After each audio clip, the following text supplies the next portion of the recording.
이준석을 영원히 축복합니다.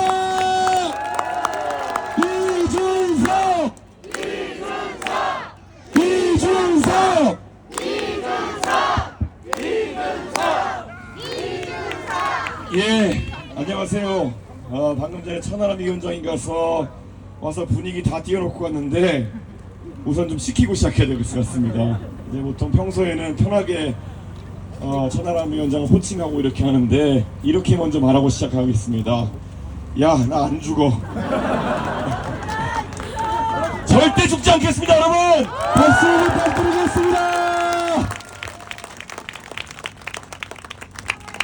예, 저도 이제 정치를 한 지 12년, 13년 되고 나니까 정치에서 제가 가졌던 많은 경험들이 주마등처럼 지켜나가곤 합니다.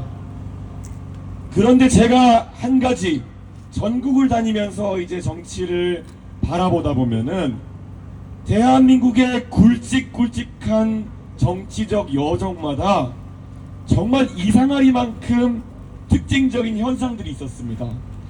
제가 마산에 가가지고, 우리 함익병 원장님 마산 출신인데, 마산에 가가지고 3.15 의거, 4.19 혁명의 시발점이 되었던 3.15 의거 기념식에 가보면은 그 내용을 살피면 이렇게 되어 있습니다. 마산에서 결국 부정선거에 대해서 항의하던 마산과 아무 관계없는 전라북도 남원에서 유학 온 김주열 열사가 돌아가시면서 이 사건이 발생합니다. 그런데 결국 대한민국 1공화국을 몰락시킨 그 4.19라는 거대한 혁명의 시발점은 어쩌면은 민주주의에 대해서 아니면 정치에 대해서 굉장한 관심은 없었을지도 모른, 하지만 정말 아닌 것을 보고 불의를 참지 못하고 나섰을 남원에서 유학 온 김주열이라는 사람에게서 시작했던 겁니다. 그리고 우리 사회에 있어서 또 하나의 마음 아픈 지점이었던 광주의 5.18을 생각해보면은 아마 5.18에서 희생되었던 그 많은 사람들 중에 정말 그날이 오기까지 본인이 그 투쟁의 선봉에 서가지고 시민군의 역할을 할 거라고 생각했던 사람은 없었을 겁니다. 정말 공수부대가 진압하러 오는 그날까지도 과연 우리를 쏠까 하면서 그 앞에 섰을 사람들이 대부분이었을 겁니다. 그게 그런 겁니다. 정말 대한민국의 민주주의에 거대한 위기가 오고 정말 국가의 위기가 왔을 때, 그때 정말 정치와는 아무 관계도 없고 정치를 꿈꾼 적도 없었을 사람들이 정치의 전면에 나서게 되는 것이 대한민국의 역사 속에서의 숙명이었습니다. 저는 사실 비례대표 1번 아까 우리 이주영 후보 처음에 정치에 영입하기 위해서 제가 연락을 드렸을 때 사실 이 정도로 정치적 역량이 뛰어나시고 또 이렇게 연설도 잘하시는 분인지 잘 몰랐습니다. 근데 그런 겁니다. 정말 아닌 것에 항거하고 정말 무엇을 바로잡겠다는 의지가 있으면은 아마 여기 계신 누구도 굉장히 뛰어난 정치인이 될 수 있는 것이 바로 정치라는 공간입니다. 누구라도 문제의식을 올바르게 가지고 해결하기 위해서 달려나가는 순간 여기 있는 모든 분들은 정치의 대상이 아니라 정치의 주체가 될 수 있는 겁니다. 그래서 우리가 모두가 문제의식을 가지고 정치의 주체가 됐을 때 우리는 하나의 혁명을 만들 수 있는 그런 세력이 됩니다. 여러분, 대한민국의 정치 지금 산적한 문제들이 많습니다. 우리가 개혁신당을 중심으로 같이 뭉쳐서 문제의식을 가지고 달려들면은 대한민국 정치, 대한민국의 병폐, 대한민국의 적폐 싹 해결할 수 있겠습니다. 같이 달려드시겠습니까, 여러분?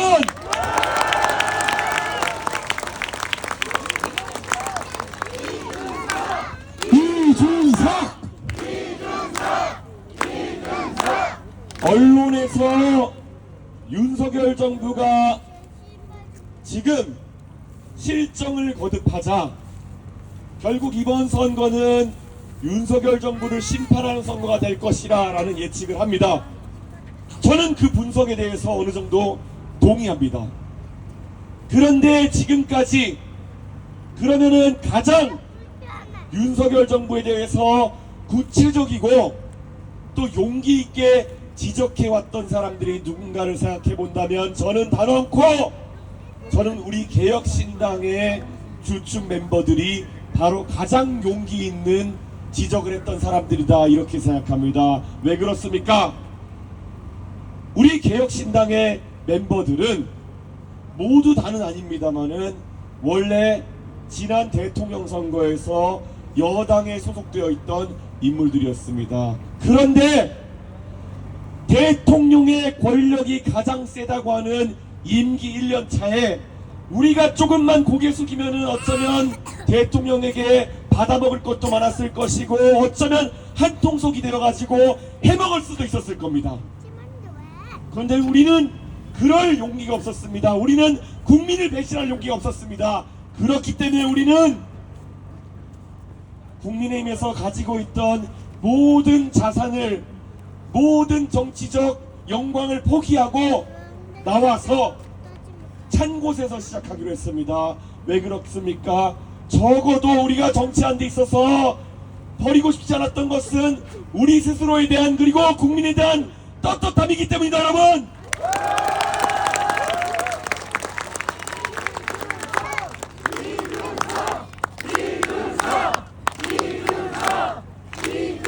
저는 윤석열 대통령에게 맞서려고 한다면은 얼마나 개인적으로 울분의 서사가 있느냐 얼마나 당한 것이 맞느냐도 꽤 중요하다고 봅니다. 왜냐? 진심을 다해서 윤석열 대통령에 대한 지적을 할 것이기 때문이죠.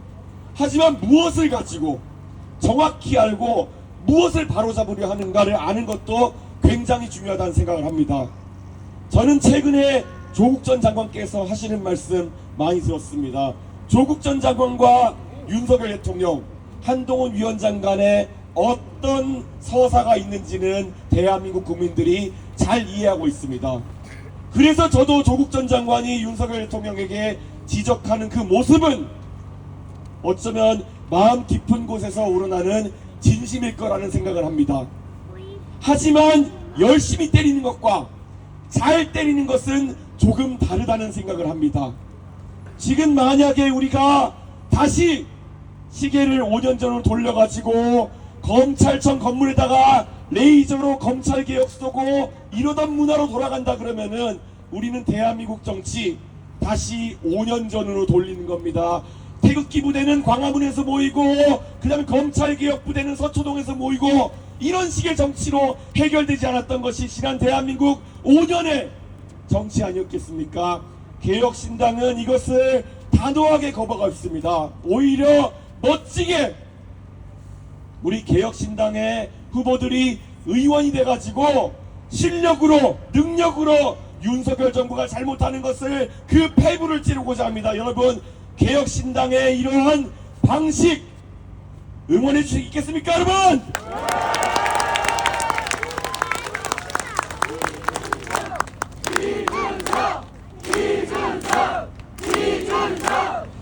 저는 기대합니다.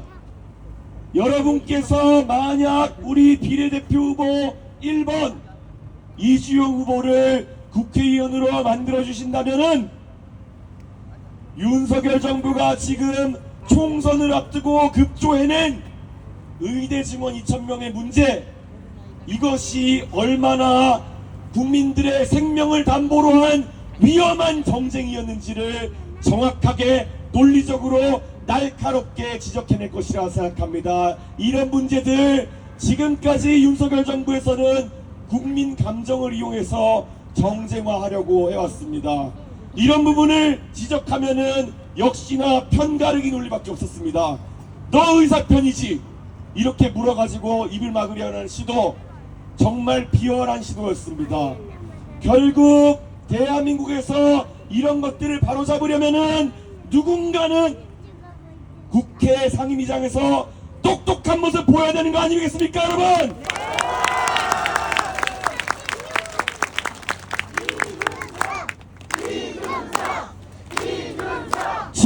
지금까지 민주당은 170석, 180석 의석을 가지고 얼마나 기회가 많았습니까?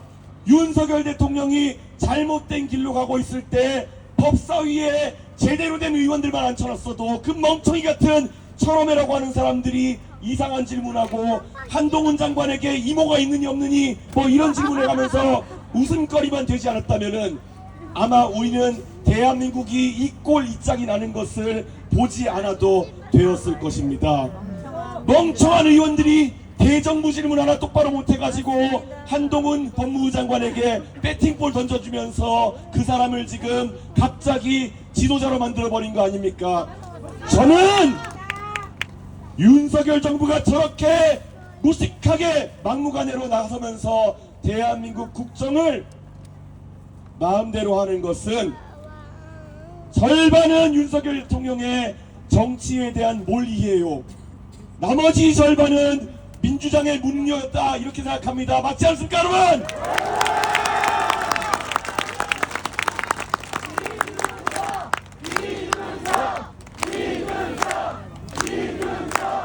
저는 지금 양비론을 하려고 하는 것이 아닙니다.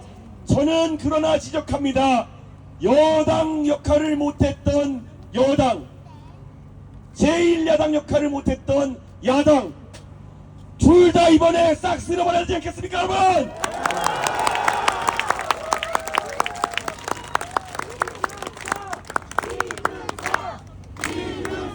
전국의 유권자 중에서 야 여당 니네도 제대로 못했다, 민주당 니네도 제대로 못했다, 이것을 여러분의 표심으로 정확하게 보여줄 수 있는 유일한 지역구 3파전 바로 이곳 화성을입니다. 맞지 않습니까 여러분?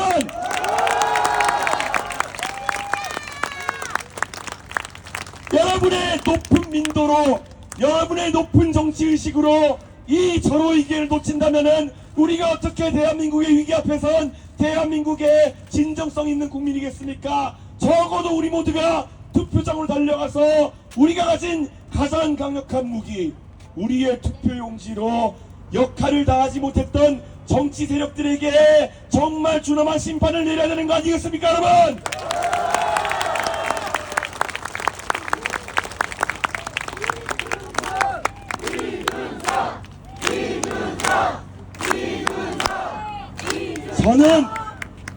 저는 정말 제가 꿈꾸던 많은 정치개혁의 과제들, 어쩌면 국민의힘이라는 거대 정당의 당대표가 되면은 많은 것을 이룰 수 있을 것이라는 생각에 희망에 겨워서 당대표가 된 뒤부터 많은 일을 벌였습니다. 그런데 저에게 가해졌던 비판은 이준석이가 저렇게 열심히 자꾸 뭘 바꾸려고 하는 것은 이준석이가 당을 장악하려고 하는 것이다, 그래서 대통령이 되려고 하는 것이다, 그렇기 때문에 저놈을 끌어내려야 된다, 이런 식의 비판밖에 듣지 못했습니다. 저는 이렇게 말합니다. 대통령병에 걸린 그런 사람들 눈에는 모든 개혁의 과제들이다, 모든 도전들이 다 그렇게 보이나 봅니다. 그런데 이건 구조적인 문제입니다. 거대 양당의 당대표가 되는 사람들이라고 하면은 바로 그 유혹에 빠지게 되어 있는 것입니다. 그것이 비록 당대표가 아니더라도 비상대책위원장 같은 임시직이라 하더라도 그 대통령병에서 빠져나오지 못하면은 맨날 전통시장 다니고 생각 흔들고 이러면서 희화화되는 겁니다 여러분. 그래서 저는 그때 당대표에서 끌려 내려오면서 결심했습니다. 언젠가는 이 덩어리에 의존해가지고 대한민국을 개혁하는 것은 쉽지 않겠구나라는 생각했습니다. 그렇다면은 남은 길은 오직 하나, 정말 초심부터 시작해서 정말 벤처기업을 일구는 느낌으로 정당을 새로 만들어서 시작부터 깨끗한 정당 만들어야 되는 거 아닌가 고민했습니다. 여러분, 만약에 이번에 저희 개혁신당이 지역구에서 정정당당한 승부로 당선자를 배출하게 된다면은 우리는 정말 정치개혁을 선도할 수 있는 깨끗한 정당의 시초를 닦는 것입니다. 여러분, 이것의 중요한 정치적 의미를 알아주십시오. 이것을 시작으로 해서 다음 지방선거에서, 그 다음 대통령 선거에서 우리는 어쩌면은 정치개혁의 정확한 지형점과 메시지들을 만날 수 있을지 모릅니다. 저는 그날이 기다려집니다. 여러분, 저의 이 절박한 마음을 이해해 주시고 그날이 오기까지 함께 해주시겠습니까?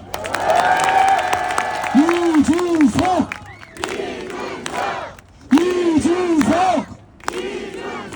제가 함께 해달라고 하는 이유는, 이 과정은 개혁신당 안에서의 움직임과 바깥에서의 움직임이 같이 일어나야 되기 때문입니다.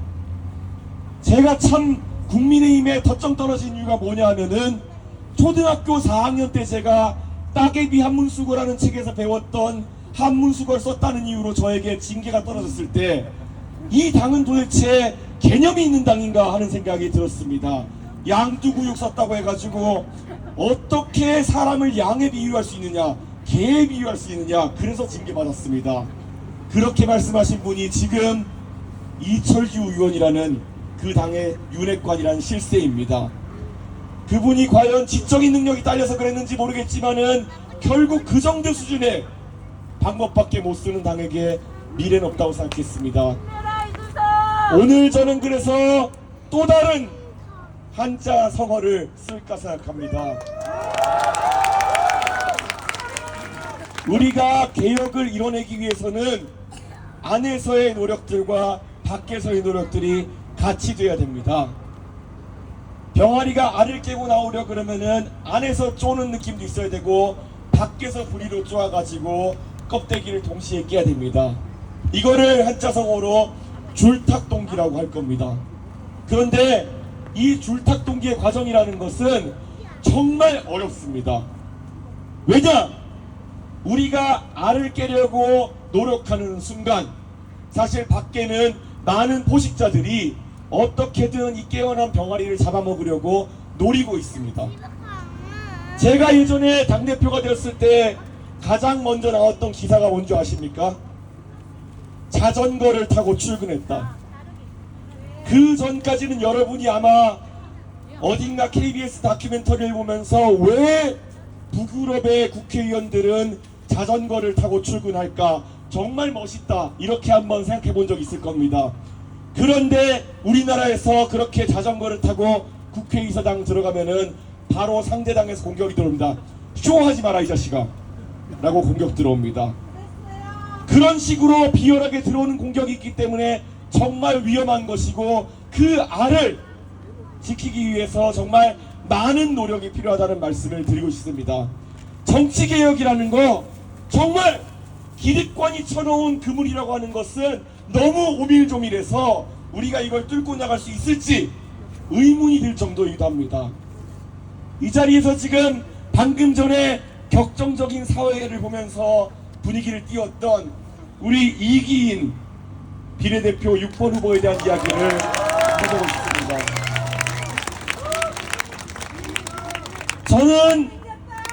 저는 이기인 후보와 굉장히 오랜 시간 동안 10년 가까운 시간 동안 교류를 해왔습니다. 그런데 이기인 후보는 성남시에서 시의원을 2번 지냈습니다. 2번째 당선될 때는 바른미래당으로 2인 선거구에서 당선되는 기적을 썼던 사람입니다. 그리고 3번째는 도의원으로 바로 당선됐던 사람입니다. 제가 3번 떨어질 동안 3번 당선됐던 사람입니다. 그리고 떳떳하게 정치해왔고, 방금 전에 그 열정적인 에너지를 보셨으면 알겠지만은 능력도 뛰어난 사람입니다. 그러면 대한민국의 정치에 있어서 이런 지방의회에서 능력을 보였던 사람이 다음 단계라고 할 수 있는 국회의원에 도전하는 과정이 열려 있느냐? 그렇지 않습니다. 어떻게 되어 있는지 아십니까? 우리나라만 지방의원과 국회의원의 임기를 2년씩 엇갈리게 해놨습니다. 그래서 지방의원을 하다가 국회의원 되려면은 둘 중 한 가지 선택을 해야 됩니다. 2년 일찍 때려쳐서 욕먹던지, 아니면 임기 끝나고 2년 동안 놀면서 잊혀지던지. 왜냐?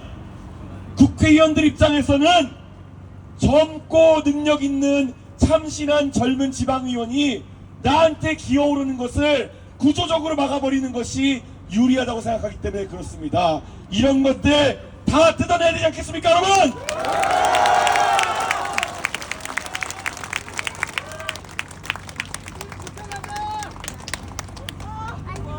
제가 이런 것들을 뜯어내기 위해서 노력하다가 정말 무참히도 비참히도 당대표직에서 끌려 나왔습니다. 이런 거 막으려고 끌어내렸다고는 말을 못하니까 5만 가지 뒤집어 씌워가지고 공격을 합니다. 뭐 제가 이재명 대표를 안 까가지고 너는 프락치라느니 이런 얘기를 합니다. 그런데 주변에 가가지고 민주당 지지자한테 물어보십시오. 이준석 좋아하는 사람이 그렇게 있던가요? 왜 그렇겠습니까? 얼마나 집요하게 그때 대통령 선거 때 지방선거 때 이재명 대표의 잘못된 점을 지적했으면은 민주당 지지자는 저한테 이를 갑니다. 그런데 그런 언어 도단 속에서 이런 개혁을 막으려고 하는 이유가 뭐겠습니까? 지들끼리 다 헤쳐먹으려고 하는 겁니다. 저는 그래서 이런 것들 과감하게 개혁해내기 전까지 대한민국의 정치에 미래는 없다고 생각합니다. 그래서 저는 마음이 급합니다. 이번 국회의원 선거 우리가 교두보를 마련해야 됩니다. 그래야 2년 뒤에 지방선거에서는 더 큰 성과를 내고 4년 뒤에 국회의원 선거에서는 우리가 다수당이 되어가지고 법을 바꿀 수 있는 거 아니겠습니까, 여러분?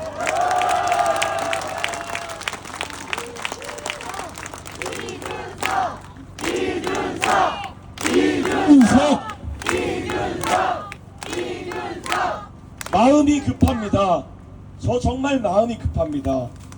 저 개인적이어야 이 정도로 유명해졌으면은 제가 어떻게든 먹고 사는 데는 지장은 없을 겁니다. 하지만 정치 개혁에 있어가지고 주어진 기회라는 것, 이것을 우리가 활용하지 못하면은 4년씩 아니면 8년씩 대한민국의 미래가 늦어집니다.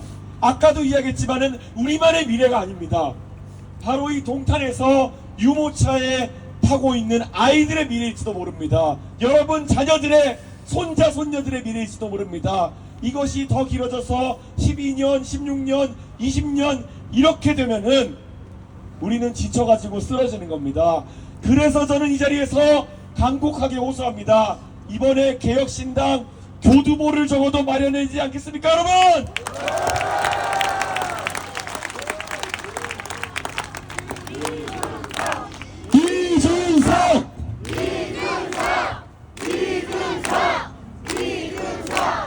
지금 화성 을에 나와 있는 다른 두 분의 후보들 처음에 선거 시작할 때 방송 인터뷰 하셨던 거 보면은 정치를 처음 시작하셔서 그런지 굉장히 도발적인 멘트를 저한테 많이 날리셨습니다.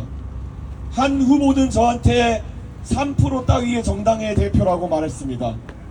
한 후보는 저한테 별거 아니라고 얘기했습니다. 그런데 제가 48시간 무박 2일 유세 선언하자 어제 그분들이 같이 선언하시더라고요. 그만큼 경쟁이라는 거는 중요한 겁니다. 경쟁이 있어야 대한민국에서는 다들 뛰게 되는 것입니다. 우리가 독과점을 허용하는 순간 피해를 보는 것은 소비자인 것처럼 경쟁이 없으면 유권자가 손해보는 겁니다. 그래서 저는 이야기합니다. 저 이준석 동탄 출마하기 잘했지 않습니까, 여러분? 이준석!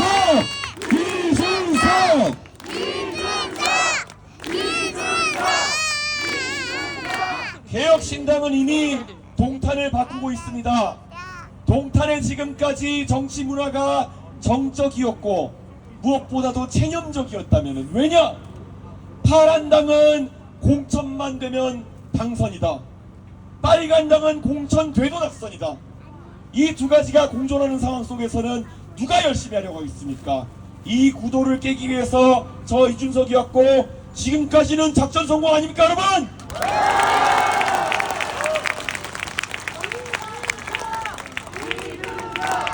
이준석!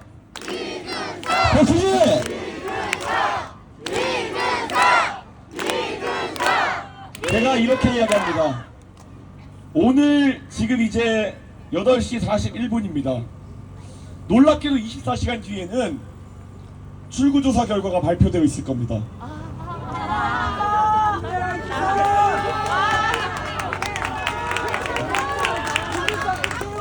갑자기 불안하죠? 조금이라도 덜 불안해지려면은 아까 이주영 후보가 말했던 것처럼 여기 끝나고 나면은 다 가서 전화에 돌려야 되는 겁니다. 맞지 않습니까, 여러분? 왜 그렇습니까? 우리가 아까 민주주의 역사 속에서 굵직굵직한 지점들을 제가 얘기했습니다. 4.19 그 많은 사람들이 이승만 대통령과 곽영주가 발표 명령을 해서 총을 쏘게 했을 때 희생됐습니까? 5.18 그 전에 막을 기회가 있었습니다. 소위 서울역 폐군 그 당시에 옳았다고 생각했겠지만은 서울에서 막아내지 못해서 아까 말했던 것처럼 광주에 자기가 민주주의의 최전선에 설 줄 몰랐던 그 사람들이 시민군이 되어가지고 싸워야 했던 겁니다. 저는 그래서 이 자리에서 또 말씀드리는 겁니다. 이 기회를 놓쳤을 때 우리는 얼마나 후회하게 될지 모릅니다. 이번에 동탄에서 경쟁 체제를 제대로 정착시키기 위해 가지고는 이번에 꼭 이준석이 당선되는 꼴을 봐야 되는 거 아니겠습니까, 여러분?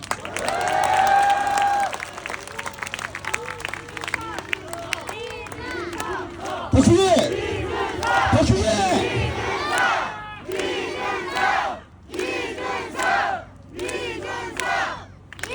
대한민국 정치에 있어가지고 결국 기회가 있을 때 그 기회를 우리가 소화해내지 못하면은 그 과제는 다음 세대에게 더 큰 과제로 넘어가게 될 것입니다. 저는 그래서 이 자리에서 간곡하게 호소하고 있습니다. 앞으로 우리에게 주어진 24시간이 정말 소중합니다. 어쩌면 제가 상상하고 싶지도 않습니다. 그런데 어제 어떤 분이 저한테 질문하셔가지고 한번 상상해봤습니다. 만약에 지금 저와 경쟁하는 공영훈 후보께서 당선이 되셨을 때 공영훈 후보가 어떤 의정활동을 하실까? 나름 제가 당대표를 지내봤던 사람이기 때문에 예측은 가능합니다. 아마 지금과 같은 여러가지 개인적인 의혹을 가지신 상황 속에서는 다음번에 재선 도전하시는 것이 약간 이상할 겁니다. 그러면 동탄에 있어가지고는 비극적인 상황이 될 수 있습니다. 흔히들 이런 얘기를 합니다. 공무원 사회도 진급에 민감하기 때문에 그 어느 공무원이 진급을 포기한 순간부터 업무를 제대로 하지 않을 가능성이 있다. 이런 이야기를 합니다. 군대에서 진급을 포기한 대령이라는 용어가 있지 않습니까? 장군이 되는 것을 포기한 대령이 일을 잘하지 못할 가능성이 있다는 그런 표현이겠죠. 저는 만약에 공영훈 후보께서 당선되신다 한들 냉정하게 봐서 재선의 가능성이 떨어진다라고 판단하시면은 화성에서 열심히 하실 이유 자체가 없는 것입니다. 논리적인 겁니다. 저는 그래서 이렇게 말씀드립니다.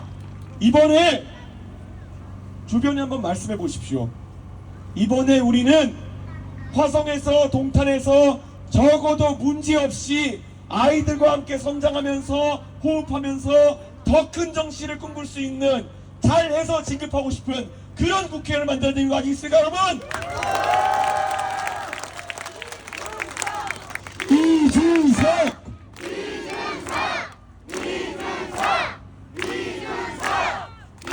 정치 개혁에 있어가지고 정말 많은 것이 떠오르고 하고 싶은 일이 많습니다.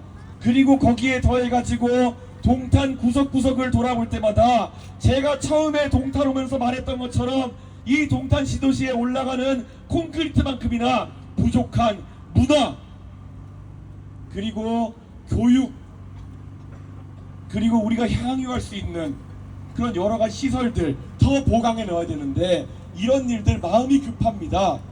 마음이 급하고 동탄에서 일할 수 있는 사람을 선택해야 되는데 그게 저였으면 하는 상상에 매일 새벽 4시쯤에 잠을 깨곤 합니다. 여러분, 이렇게 일하고 싶어가지고 몸이 달았던 적이 없습니다. 여러분, 저 일하고 싶은데 뛸 수 있게 해주시겠습니까?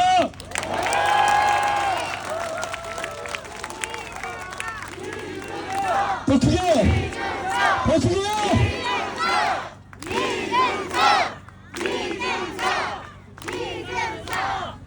정말 대한민국의 많은 국민들 나라 걱정도 요즘 많이 하고 있습니다.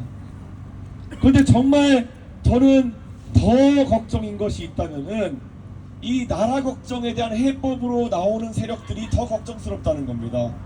아까 말씀드렸듯이 이재명 대표의 민주당 이미 지난 21대 국회에서 검증된 무능을 보여줬습니다. 이재명 대표께서 굉장히 무기력한 모습으로 당을 지휘하셨습니다. 거기에 더해서 조국 전 장관 지금 선명한 메시지를 보여주고 계시지만은 대법원 판결을 몇 달 앞두고 계십니다. 그러면 적어도 야당의 지도자들 중에서 명쾌하게 그리고 흠결 없이 윤석열 정부를 견제할 수 있는 사람 하나 정도는 있어야 될 텐데 아무리 생각해도 그거는 제가 자만하는 게 아니라 윤석열 정부를 가장 잘 알고 그래가지고 가장 아프게 찌를 수 있는 저 이준석 아닙니까 여러분?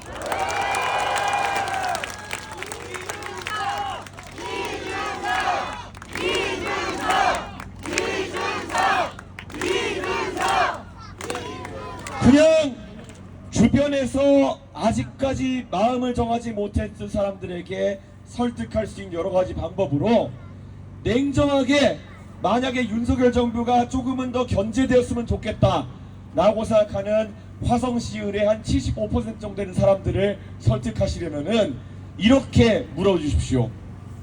지금 나와 있는 후보 셋 중에 누가 당선되어야 윤석열 대통령께서 좋아하시는 약주가 술맛이 제일 떨어질까 한번 물어봐 주십시오 여러분!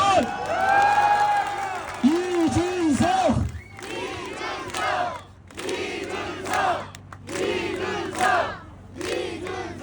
설득은 그렇게 논리적으로 간단하게 하는 겁니다.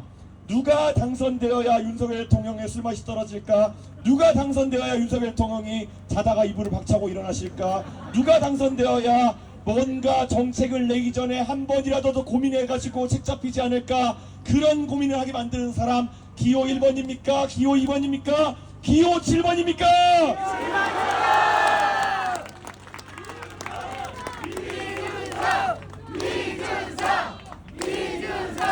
자, 해보니까 정말 쉽죠? 예.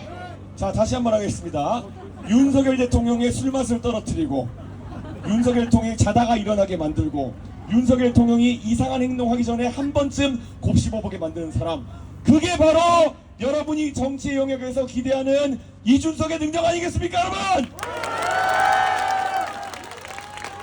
저에게 왜 윤석열 대통령이 자격이 부족한 것 같으면서도 대통령 만들었냐고 묻는 사람이 있다면은 저는 이렇게 말씀드립니다. 저는 그 당시에 막강한 권한을 가지고 있는 여당 대표였고 윤석열 정부가 아무리 잘못해도 저는 여당 대표로서 그걸 막아세우겠다는 자존심과 용기가 있었고 그래서 저는 괜찮을 거라고 생각했습니다. 그것이 아니랬기 때문에 문제일 수는 있겠지만은 원래는 그게 정상적인 판단인 겁니다. 그냥 윤석열 대통령이 우리 상식보다 조금 더 이상한 분이었던 겁니다. 그렇지 않습니까 여러분?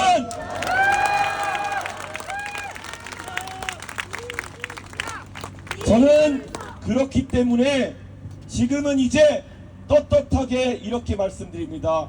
지금 동탄의 3명의 후보 중 동탄에 대해서 가장 진정성 있게 공약을 내는 후보, 윤석열 정부를 가장 잘 견제할 수 있는 능력을 갖춘 후보, 그리고 나중에 냉정하게 아까 천하람 우리 위원장이, 제가 냉정하게 보면 천하람 위원장이 원래 대통령병 환자입니다. 나중에 저는 언젠가 어느 경선에서 저 사람 마주칠 거라 생각하고 있습니다.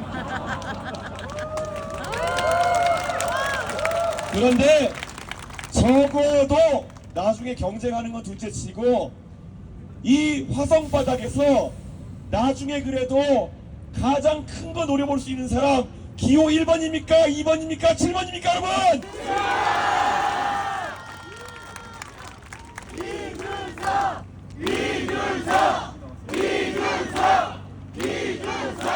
그거 세 가지 정도면은 제 생각에는 설득 못할 사람 없을 거라고 생각합니다.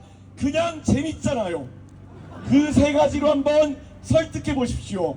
그러면 우리가 아마 24시간 뒤에 TV 앞에 앉아가지고 팝콘 봉지를 뜯으면서 우리가 화성의 미래를 고민할 수 있다. 전 그렇게 생각합니다. 여러분 오늘 저녁 우리가 허투루 보내지 않고 대한민국의 미래를 위해 화성을 위해 우리가 투자합시다.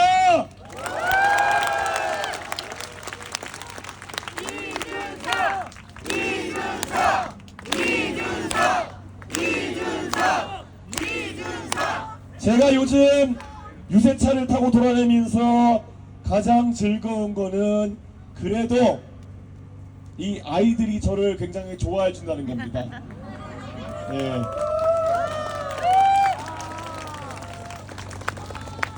제가 공약에 있어가지고는 굉장히 깐깐하고 되는 거 되고 안 되는 거 안 된다고 맨날 싸우는 사람인데 애들 건 그렇게 못하겠습니다.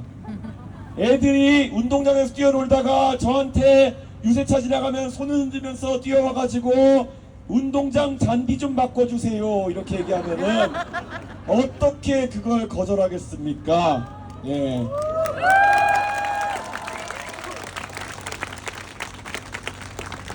예전에 문재인 대통령께서 사람이 먼저다라는 카피를 쓰였던가요?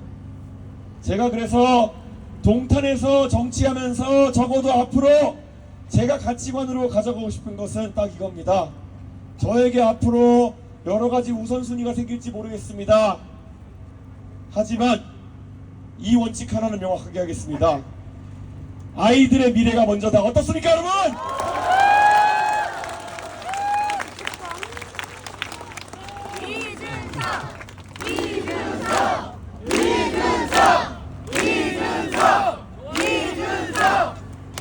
그게 왜 그렇겠습니까? 제가 지난번에 어디 한번 유세하면서 말씀드렸는데 많은 분들이 저한테 너 동탄으로 왜 왔니? 이렇게 말하면은 저는 이렇게 이야기합니다. 제가 원래 나가던 상계동에서 제 고향에서 나가고 싶었습니다.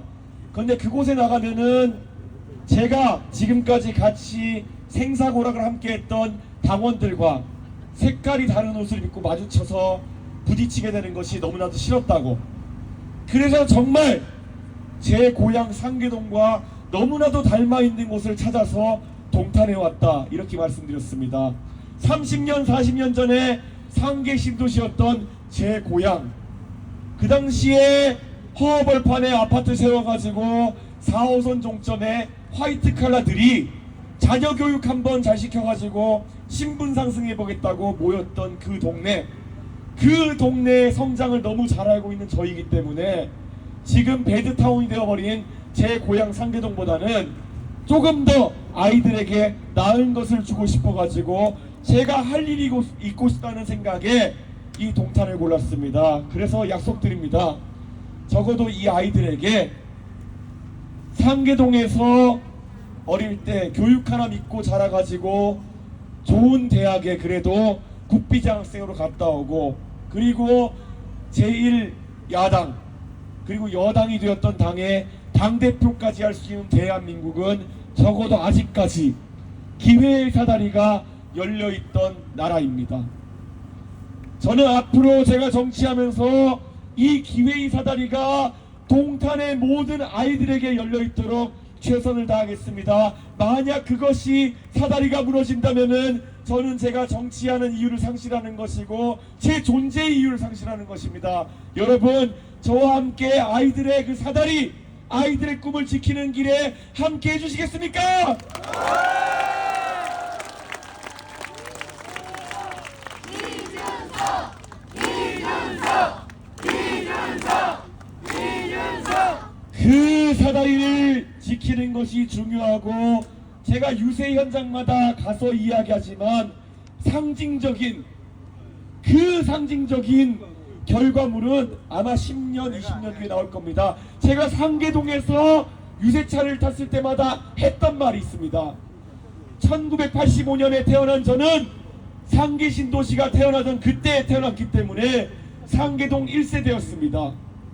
그래서 제가 국회의원이 되는 것이 아마 상계 신도시의 완성일 것이다 라고 이야기했습니다. 저는 동탄 토박이가 아닙니다. 여기 서 계신 많은 분들이 동탄 토박이가 아닐 것입니다. 하지만 지금 유세차 앞에 서 있는, 앉아 있는 아이들은 아마 동탄 토박이일 것입니다.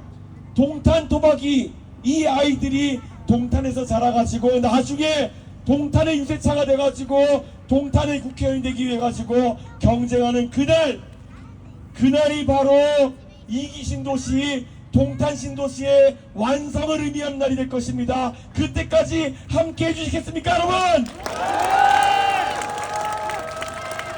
저도 언제까지 자리를 지킬 생각 없습니다. 그날이 오면 아이들에게 그 자리를 물려줄 수 있는 그날을 꿈꾸며 아이들이 성장할 때 옆에서 버팀목이 되는 그런 정치를 하겠습니다. 여러분, 제 정치 동탄에서 올바른 길이 갈 수 있도록 항상 지켜봐 주시고 그 길에 함께 해 주십시오. 무엇보다도 내일 제가 아이들에게 했던 수많은 약속, 어느 아이에게 했던 운동장에 잔디 깔아주겠다 했던 그 약속 지킬 수 있도록 저를 국회의원 만들어 주십시오, 여러분.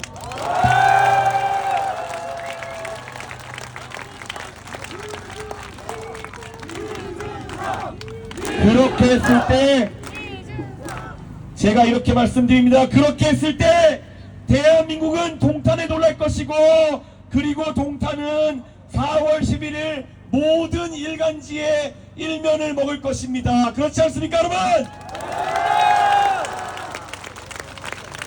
그러면 동탄이 정치의 중심이 되고, 저는 동탄에 쏟아지는 관심 바탕으로 동탄의 여러가지 산적한 문제를 풀어내서 여러분에게 보답하겠습니다.